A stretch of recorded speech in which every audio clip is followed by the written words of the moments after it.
So it's been a year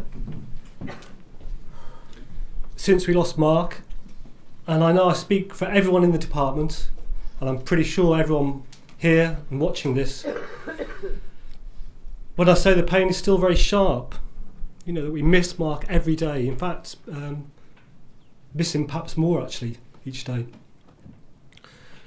That has had such an impact on us as a department, you know, well beyond Goldsmiths. Well, it's testified by the response to this event and the amount of people that have been interested. And as I say, there's 2 lecture theatres as well as this one, and there's still people coming. So the memorial lecture, it's going to be an annual event. It's a way for us in the department to both remember Mark and to continue the work he did, to reflect on it and indeed extend it. So each time we're going to invite a speaker to engage with the themes and ideas in Mark's writing, and as our poster says, maybe even to take the ideas and themes elsewhere as Mark would have wanted. And so I'm absolutely delighted to introduce our first speaker for the first annual lecture. It's Kodwo Eshun. And when it came to discussing who we wanted to have as a department for the first lecture, it was Kodwo's name immediately. Not only was he closest to Mark in the department, more than anyone else I think, but also that friendship, that shared history, the ongoing conversation. It seems to me he was a fellow traveller. I mean, in many ways we all were, but particularly Kodwo.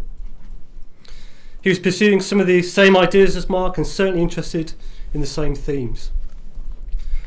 So Kodwo Eshun, he's a thinker, writer, teacher. He's a colleague in visual cultures at Goldsmiths, and he's an artist. He's the author of what, to my mind, is one of the most original works of cultural theory in the last 30 years, or conceptual engineering, as he called it. More brilliant than The Sun, which I know is soon to be republished, as well as other incredibly influential writings on Afrofuturism. He's also written a fantastic book on Dan Graham, on Dan Graham's Rock My Religion, which I recommend you all have a look at. Kodwo is also part of the Otolith Group, an art collaboration with Angelica Saga, who's here as well, and others. And again, he's broken new ground with that group in developing the film essay, and more generally in the kind of science fictioning of the archive. So the Otolith Group, as you know, have exhibited incredibly widely and internationally, and they were nominated for the Turner Prize in 2010. Okay, so that's enough biographical information, but what I wanted to say is what marks Kodwo out, as well as his intelligence and his breadth of knowledge, is his passion and his enthusiasm and single-minded dedication to the ideas and practices that he's involved in.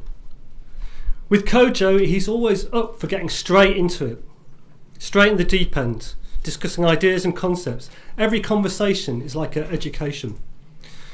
And this dedication and enthusiasm is contagious, I think.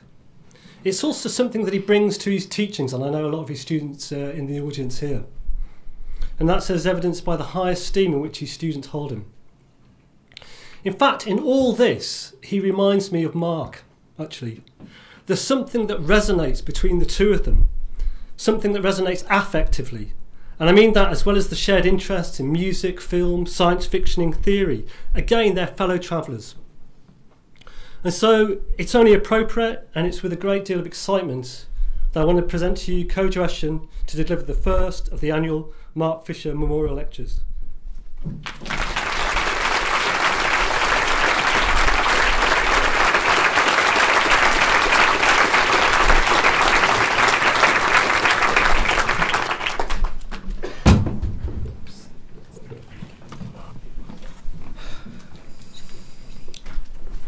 Can everybody hear me? Okay, I'm going to try and speak up. Thanks to everybody for coming along to this first memorial lecture for Mark Fisher.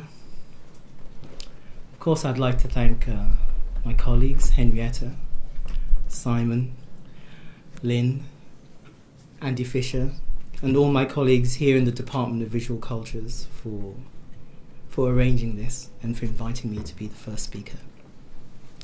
So I'm going to talk in 3 sections, and the sections have a relation to each other. So I'm going to begin right away. I think the talk is between, I'm not sure, between 8,000 and 9,000 words. Something like that. Okay, let's begin.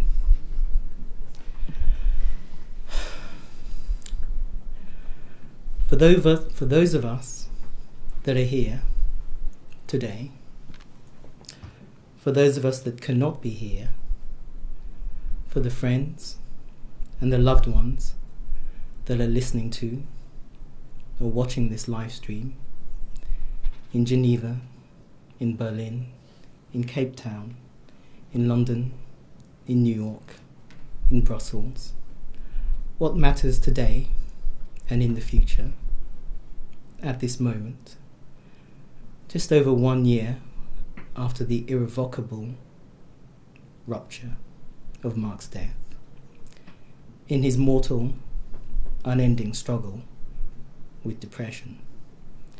What matters for those of us alive now, on January 19th, 2018, is to work out the ways and the means and the methods for continuing to work in and with and away from and by way of Mark's writing and his thinking. A thinking which is inseparable from his enthusiasms, from his impassioned thought, from the polemical determination that he brought with him. This is a work that many of us have already embarked upon, a work that has already begun, a work that is ongoing, a necessary work, a life-affirming work of thinking and rethinking and thinking otherwise, with the ideas formulated and reconfigured and exemplified in Mark's writings, his criticism, his blog posts, his mixes, his essays, his audio essays, his interviews. From within this grief, which has not so much ebbed nor subsided, as much as it has remade us, remarked us, marked us permanently from within, the useful uselessness of the despair at the loss of a dear friend who was loved as a colleague, as a father, as a theorist, as a critic, as a blogger. Mark, it seems to me, lived in and loved the self-authorizing work of forming groups, the permanent persuasion of gathering people into gatherings, the self-sustaining work of sustaining scenes. He loved when he was able to mobilize what we could call, inexactly, the craft of making what we imprecisely call movements, the art of building scenes, the design of sustaining subcultures. He loved to empower and to incubate. He made it seem easy, drawing together the writers for the Conference on Accelerationism here at Goldsmiths in 2011, for the Conference on H.P. Lovecraft here at Goldsmiths 2012, for an event on The Shining here in this hall 2015, to name just a few, just three.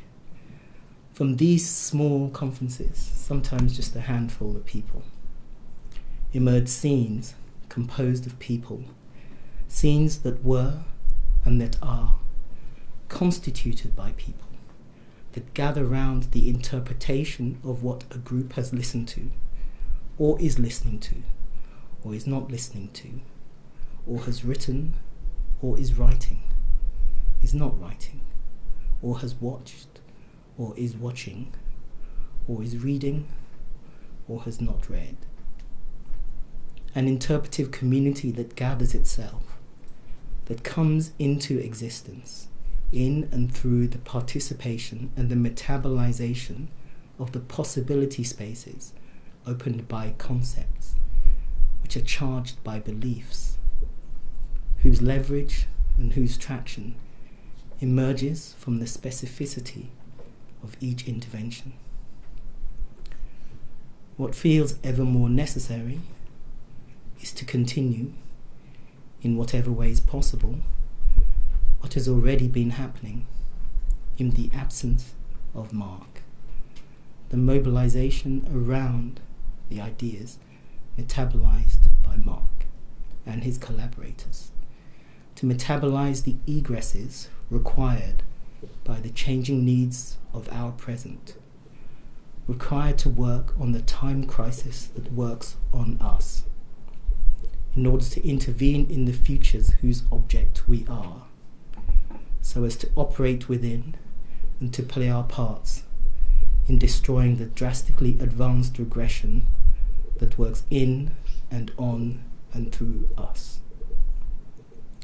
What Mark did, it seems to me, was to consistently and continuously support the building of arguments, the architecture of neologisms, the manufacturing of vocabularies, affirmations through negations, distinctions and differentiations, and stances that entailed submitting everything to the discipline of present realities, so as to understand the forces that are really shaping and changing our world, forming positions that sustained the effort to attend violently to things as they are, without illusions, without false hope.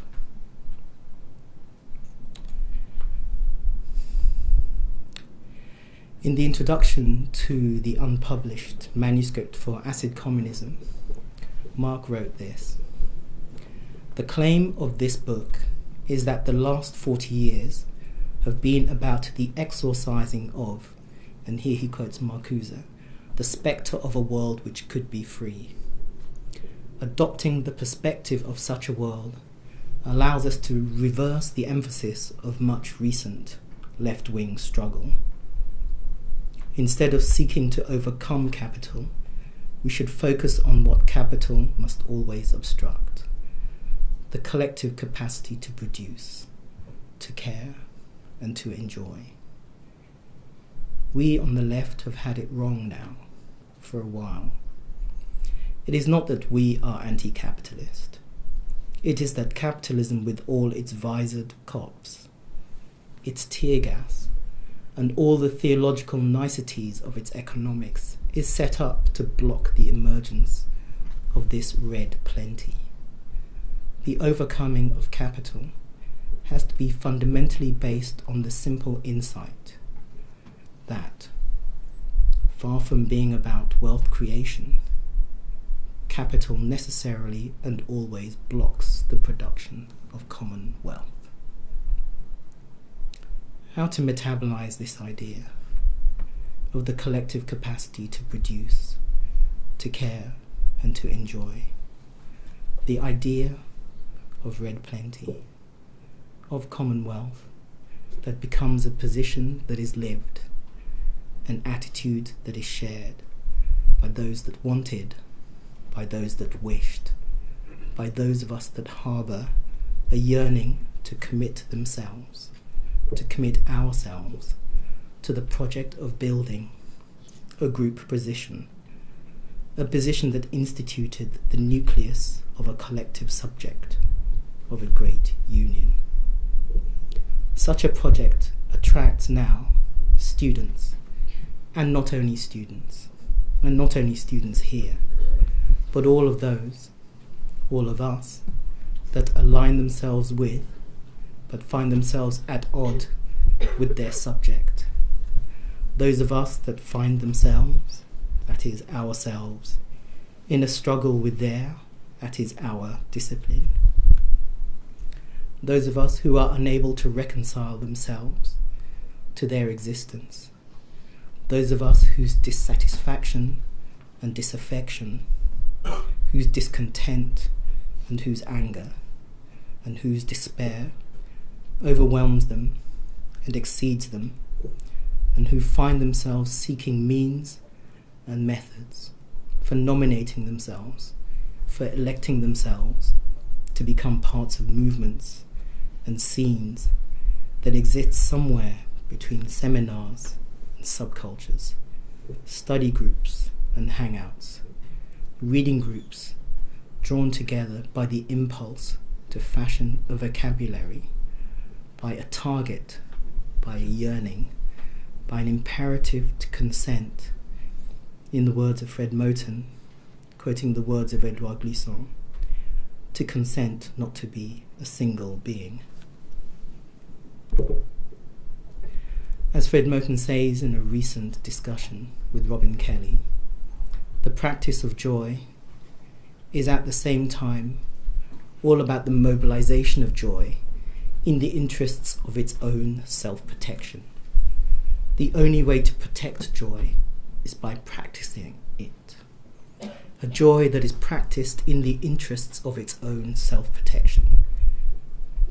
A joy that is practiced by the differentiated positions and the antagonistic alliances and the factional forces of the cyber-goths that move through the calendrical systems of templexity, the cyber-feminists that situate themselves in the time streams of patriarchy, the Afrofuturists that hack the systems of chronopower and chronography, the speculative realists that dismantle the barriers to the great outside, the hauntologists that diagnose the slow cancellation of the future in order to dismantle its enforced depression, the eliminativists that dismantle the coordinates for experience, the accelerationists that aspire to decode flows, the left accelerationists that seek to build the stack whose platform logics generate our entrenchment,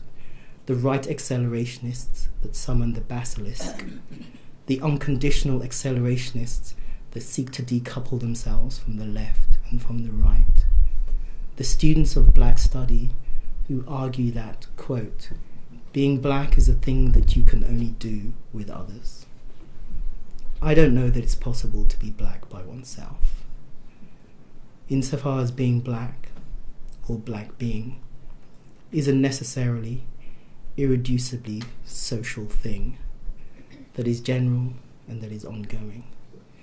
The alt work that write, our amorality is not a bankruptcy of ethics, so much as it is an emotional discipline in response to global existential threats. A learned stoicism and pragmatism is crucial to #altwork. The mundane Afrofuturists that claim we are not aliens. The neo-reactionists engaged in promoting highly advanced, drastic regression. The xenofeminists that announce that xenofeminism indexes the desire to construct an alien future with a triumphant X and a mobile map. This X does not mark a destination. It is the insertion of a topological keyframe for the formation of a new logic. The black feminist poeticists that know that studying blackness announces the end of the world as we know it. The Prometheans that, quote, consider revolution not as a passionate attachment to some flash of negation, but as a process of undoing the abstract social forms that constrain and humiliate human capacities, along with the political agencies that enforce those constraints and those humiliations. The forensic architects that, quote, invert the direction of the forensic gaze, that seek to designate a field of action in which individuals and independent organizations can confront abuses of power by states and corporations in situations that have a bearing upon political struggle, violent conflict, and climate change. The inhumanists that argue that the universal wave that erases the self-portrait of man drawn in sand, that inhumanism is a vector of revision that relentlessly revises what it means to be human by removing its supposedly self-evident characteristics while preserving certain invariances. The Afrofuturists 2.0 that assert the social physics of blackness. The Afro-pessimists that assert that, quote, the slave's cause is the cause of another world, in and on the ruins of this one, in the end of its ends. The black quantum futurists that work on the temporal dynamics of retrocurrencies, of backwards happenings, an event whose influence or effect is not discrete and time-bound, but extends in all possible directions and encompasses all possible time modes. The black accelerationists that argue that, quote, binding blackness and accelerationism to one another proposes that accelerationism always already exists in the territory of blackness, whether it knows it or not, and conversely, that blackness is always already accelerationist. The Gulf futurists that emerge from, quote, the isolation of individuals via technology and wealth and reactionary Islam, the corrosive elements of consumerism on the soul and industry on the earth, the erasure of history from our memories and our surroundings, and finally our dizzying collective arrival in a future that no one was ready for. The Sinofuturists that argue that, quote, Sinofuturism is an invisible movement, a spectre already embedded into 1 trillion industrial products, 1 billion individuals. Each of these neologisms are actually forms of life.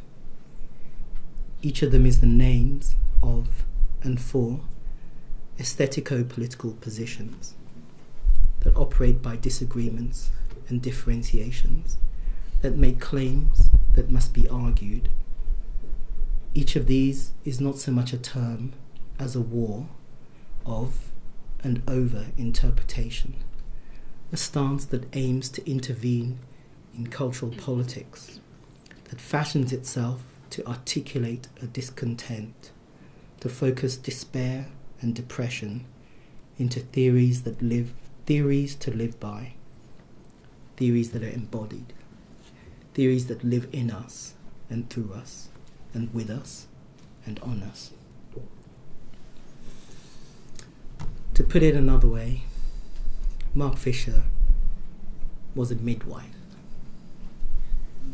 His role in many of these movements was not only to write or to polemicize, but to incubate, to nurture, to cajole, to chivvy, to mother, to support, to sustain, to care, to practice the collective capacity to care, to produce, to enjoy. And what gives these capacities their force is the extent to which they intervene in a country, this one, and a culture, this one, in which the project of nurturing a culture, the project of mobilizing a term, of libidinizing ideas, of living a theory as an adventure of thought among allies, is discouraged and disdained by the majority of mainstream culture. Mark identified the widespread antipathy towards the emotional attachments engendered by theory as a permanent component of the class system of the UK. He clarified the hostility towards the sorority of studying together and the camaraderie of thinking theory as a class reflex aimed at demoralizing the ongoing work of collective subjectivation. The movements that Mark midwifed were and are not a matter of what critics dismissively characterize as international art speak. They are, a matter of inventivism that is anathema and nemesis to the world of television and radio and newspapers and blogs and tweets that surrounds us and that ignores us. Mark's joyful, gleeful, insistent insistence upon the nomination and the formation of theoretical group subjects offended the empirical ear of national popular Britishness. Neither Mark, nor his friends, nor his collaborators, nor the movements he helped to midwife could be seen on television, or heard on radio, or read in the London Review of Books, or the New Statesman, or the New Yorker, or the New York Review of Books, or Art Forum, or Art Review, or N+1, or Hyperallergic, or Cabinet. We have to grasp the way in which the value of theory or study has always and already existed in British culture in negative, so to speak. Part of the value of theory as it is lived and loved and studied, comes from the antipathy and the indifference and the hostility and the incomprehension that it excites, engenders, and provokes. And this hostility pays an inverse compliment to a group whose presence exceeds its numbers. That's to say, Mark tapped into the social antisociality and the antisocial sociality of theory. Thinking with this point between smallness and scale, between how Mark empowered small groups of people to achieve projects that scaled far in excess of their number, leads me to the next point in this lecture. The unrealized projects discussed by Mark and myself. Projects left unfinished, incomplete. A book on Jerry Cornelius, the gender-swapping dandy of the future from the 1970s, moving through Labrador Grove with his needle gun, invented in the 1970s as an open source science fiction by the science fiction writer Michael Moorcock. Kanye Theory, a book on Kanye West, to be edited with Mark and myself and Aisha Hamid. A book on John Comfort's The Unfinished Conversations. A publishing imprint called Redshift, named after the novel by Alan Garner. It is not that these projects will not happen, it is that these projects have to happen otherwise. From Berlin, I emailed the artist and the cinematographer Arthur Jafer, AJ, to his friends. I wrote AJ, Dear AJ, I will be presenting a memorial lecture on the critic Mark Fisher next week at the Department of Visual Cultures at Goldsmiths, University of London, where I lecture. Mark was a good friend for many years. I have been thinking about how to approach this lecture. I realized that Mark and I had a number of projects that we were discussing that we left incomplete. We talked about editing a book on Kanye, about co-writing an essay on John Comfort's The Unfinished Conversation, about setting up an imprint called Redshift. And after a while, what I realized was that I would like to give a lecture that picked up the thread of these projects, but did so by other means and other routes, not exactly by returning to these projects, nor exactly by completing them, nor by talking in or from the name of Mark Fisher, but by mobilizing concepts that would be asymptotic to Mark's thoughts. This might be one way to tend to the needs of the living, a way of turning the time and the task of commemoration towards the present and the future, turning the persistence of melancholia towards the insistence of mourning, a way of turning one's face violently towards the present. I don't know where AJ was when he replied, but he did. He wrote, "Yes, of course, to everything. I'll put you in touch with GBE. In the meantime, link to LMMD and a work in progress." Okay, so I'd like to play the link that AJ sent. So could we turn the lights down at this moment, please? Is that possible?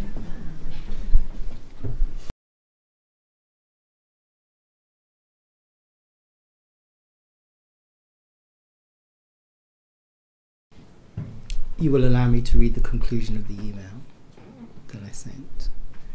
What I would love to do would be to talk about love is the message is death, for the memorial lecture. Not about Kanye West's track, Ultralight Beam, which, as you said, was integrated into Love is the message is death, which was already conceived, envisioned and assembled 80% before Kanye West emerged. No, it would be one way of thinking of love is the message is death, as an intensification of affective proximity, to use the words of John Okomfo.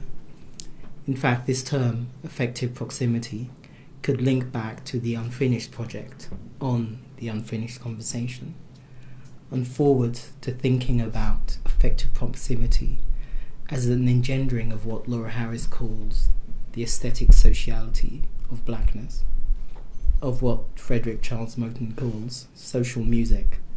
And from there it would be a matter of thinking with vectors, as you put it in your talk with Tina Kant, of thinking with love with the message is death, as a vectoral cinema, a cinema of postural kinematics, to quote from Nathaniel Mackey. It is a Sunday evening. It's the middle of 2016.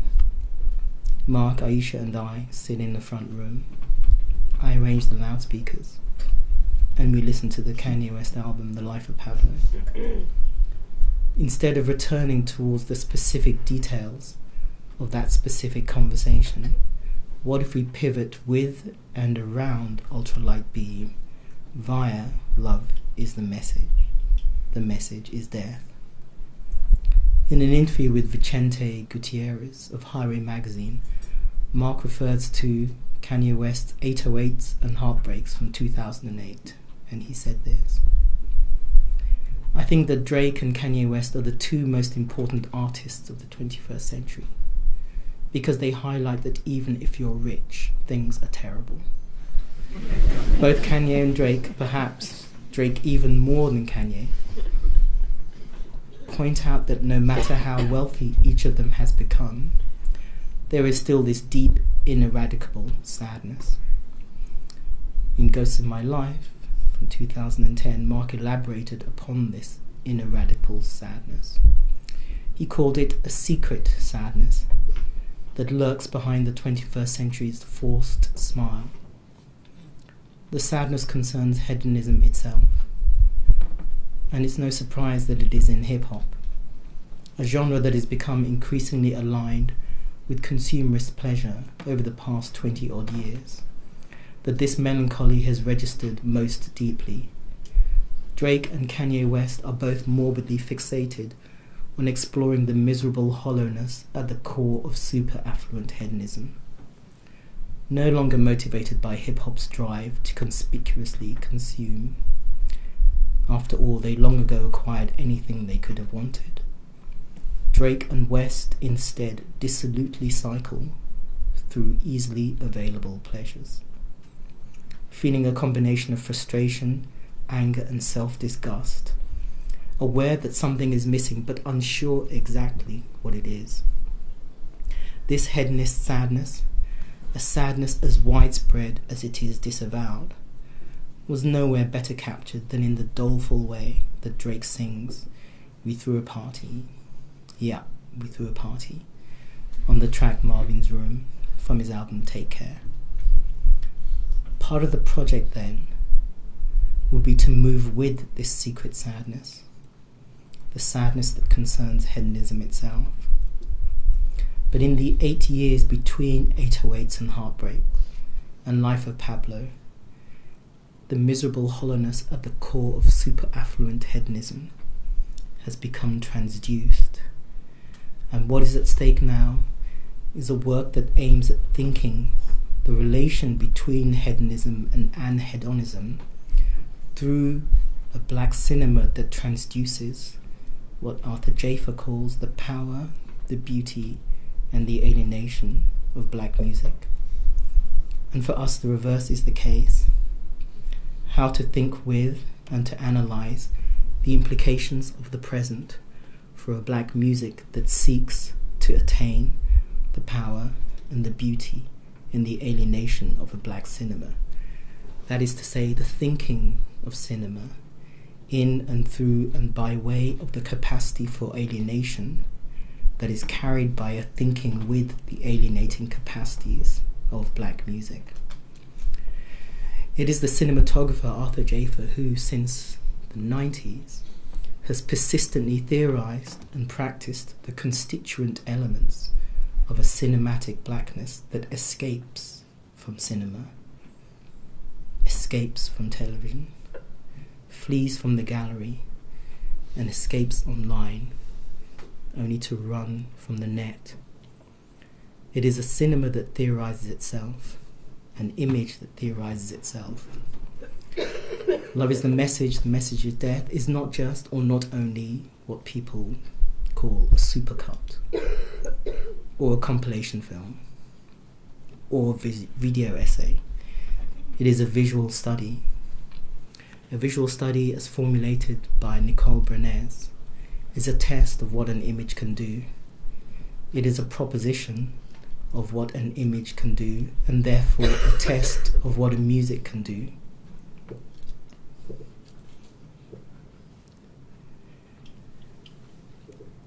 Nicole Bernays' theory of visual study argues that visual study is the study of an image by an image itself. And this study of the image by the image itself calls into question the capacities of an image. Can it question? Can it doubt? Can it argue? Can it reason? Can it speak? Such an image is a problematization of image, a problematization of cinematography in the present. It is a problematization that not only implies the invention of a fugitive image, but a fugitive from cinema, a cine-marinage, an image on the run, an image that is capable of eluding the nomos of cinema, an image that escapes from the birth of a cinema that keeps up with it, a monstrous birth that it holds tight to itself as it flees from a cinema that embraces it. It is an image of blackness as a prehistory of a post-cinema. As Cedric Robinson writes, quote, "From the 1890s into the early 20th century, Thomas Edison and his contemporary filmmakers constructed what some have called relatively benign anthropological short films. And while it is true that Thomas Edison's racial vignettes had titles such as A West Indian Woman Bathing a Baby, 1895, Coloured Troops Disembarking, 1898, The Ninth Negro Cavalry Watering Horses, 1898, many more of them bore titles such as Buck Dance, 1898, Watermelon Contest, 1899, The Edison Minstrels, minstrels battling in a room, Sambo and Aunt Jemima, comedians, all of which were produced between 1897 and 1900. That is to say, the invention of cinema adopts and adapts the pre-existing industrial manufacture of the racializing assemblage of the Negro, a circulating medium known as the blackface minstrel. In David Walk Griffith's The Birth of the Nation in 1915, of which we saw at least 3 clips, at least 3 sequences in AJ's film, we can see that the Negro is the problem and the promise of the founding of a cinema without whom there would be no Hollywood, no blockbuster, no spectacle. The term Negro then stands in as a palleonym, as a founding term of and for anti-blackness that operates in and through a system of predicates that supports the conceptualization of the formation of cinema, whose existence, whose reasons for its existence, supports itself through its continual reinvention of the Negro. And we can say that digital cinematography inherits the racial regimes of the multiple births of cinema. It inherits the multiple regimes of pleasure and property that are promised by the racial births of cinema. It's in this context of a cinema that escapes from Hollywood, a cinema that escapes from counter-cinema, an image that escapes from a cinema that is uneasy with the gallery, even as it avails itself of an exhibition. An image that escapes from cinema that avails itself of the meme, even as it escapes from the mimetic. It's in this context that we can analyze the convergence of Kanye West with the praxis of Arthur Jafa. Jafa's recent exhibition can be read as an inquiry into what might be constituted as a black aesthetic, as an aesthetic that is a retort to the politics of race in America, as a, quote, celebration of black culture in the material form of the performing body and the political character of being turned into an object by others. So in order to think with this transaction, let's return to the very opening moments of Love is the Message is there. If you remember, there are 2 moments at the very beginning of the video. There are 2 moments from an interview that actually lasts 3 minutes 13 seconds. An interview that takes place on the afternoon of May 5th, 2013, on News 5 television from Cleveland, Ohio. Crowded by eager faces, an overweight white WEWS reporter interviews local hero Charles Ramsey about the morning's dramatic events. Ramsey hears a female voice shouting from next door. He pulls the young woman from the door. She asks him to call the police. She is Amanda Berry, one of 3 young women abducted and held in a basement in Seymour Avenue, Cleveland, for 10 years by a man named Ariel Castro. And what the film does is reframe the news clip by masking the reporter and cutting in at 43 seconds into the news clip. And at that point, Ramsey says, and she says, "Call 911, my name is Amanda Berry." And then the film cuts to 2 minutes 26 seconds. The journalist has just asked Charles Ramsey a question. He has asked him the following: what are the reactions on the girls' faces? I can't imagine what it must be like to see the sunlight, to be around people. In other words, he asks a question, then he starts to answer it himself.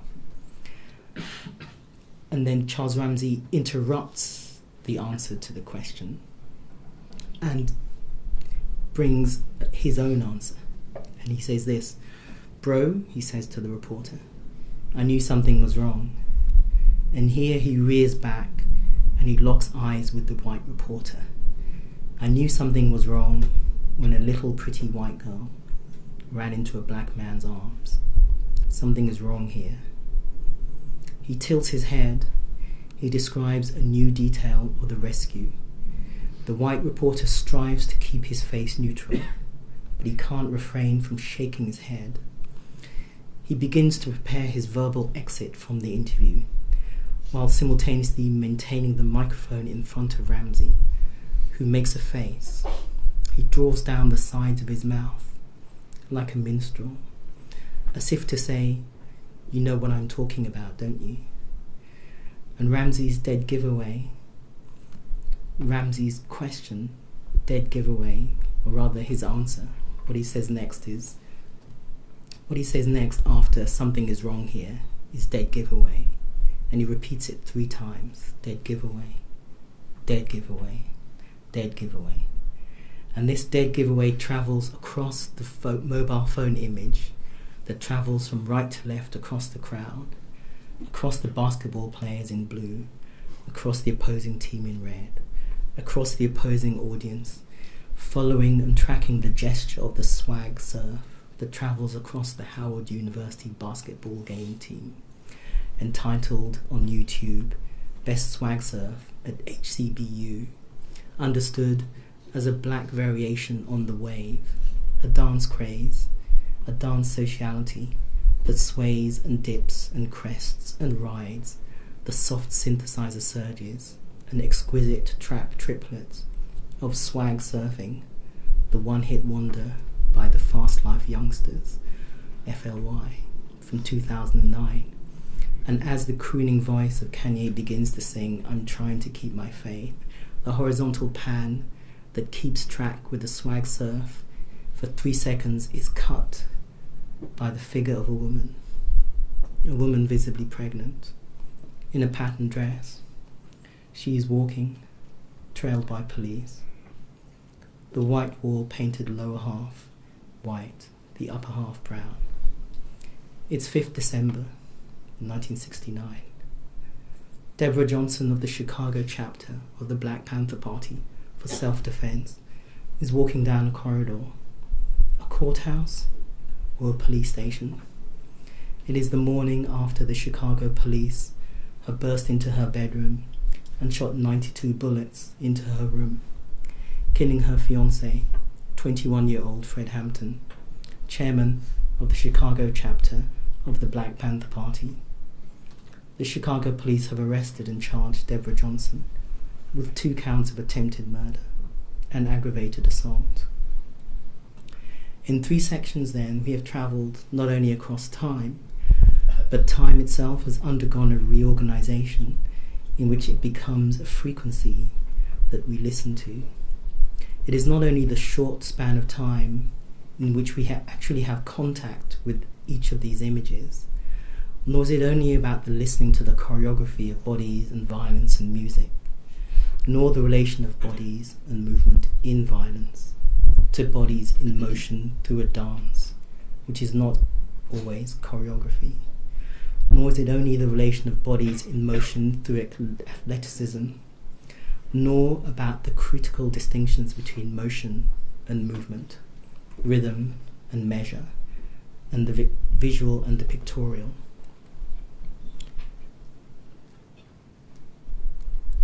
What is at stake is something that Ariadne calls a black circulationism.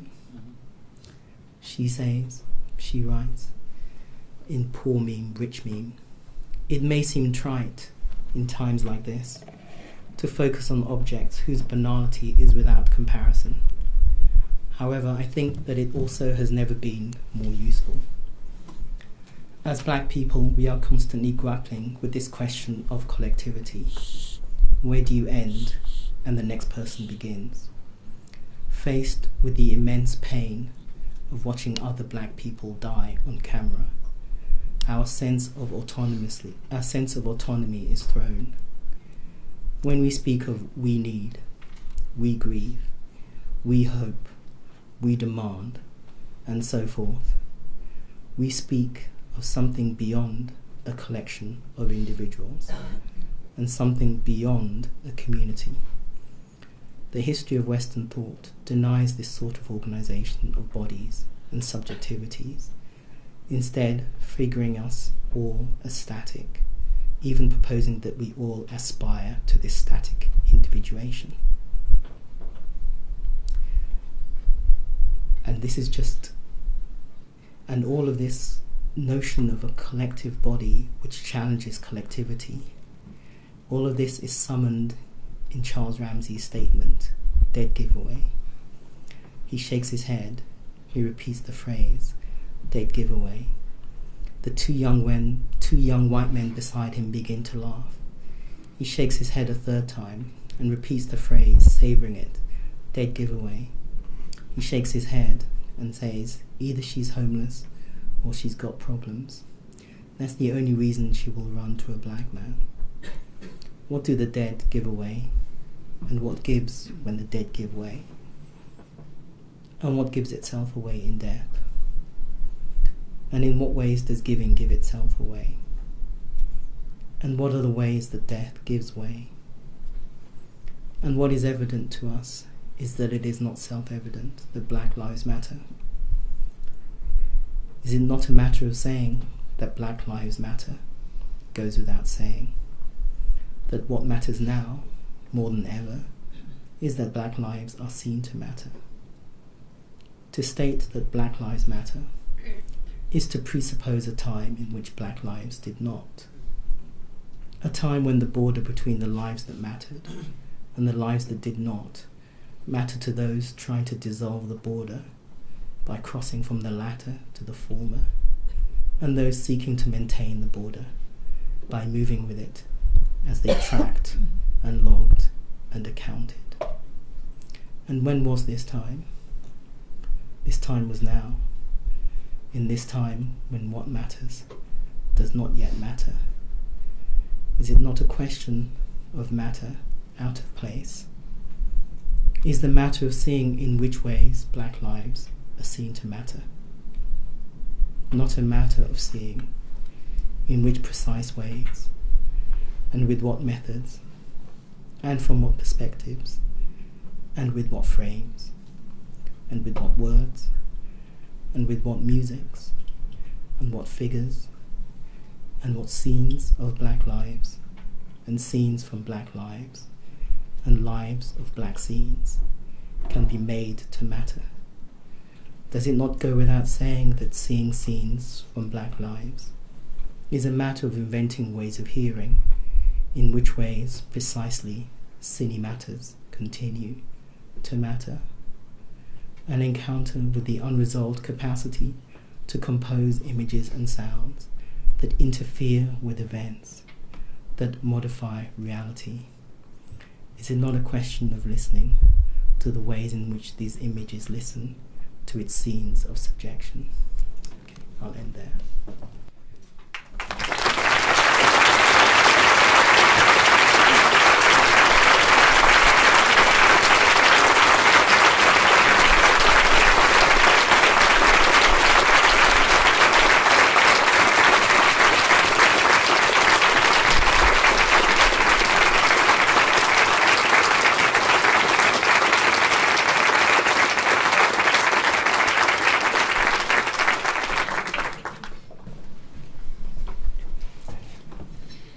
Thank you, Kodwo. It's difficult to talk right now. I think I just want to sit like you all now and contemplate what you said. It's been an incredibly rich talk, a radical one, but also incredibly caring.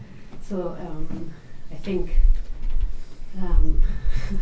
exactly what we need on a day like this, basically.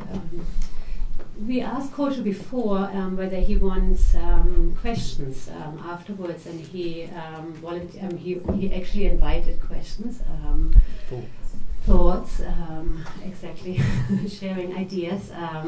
I will share it, but not take the opportunity to start with the questions. So I will open it up immediately to the audience.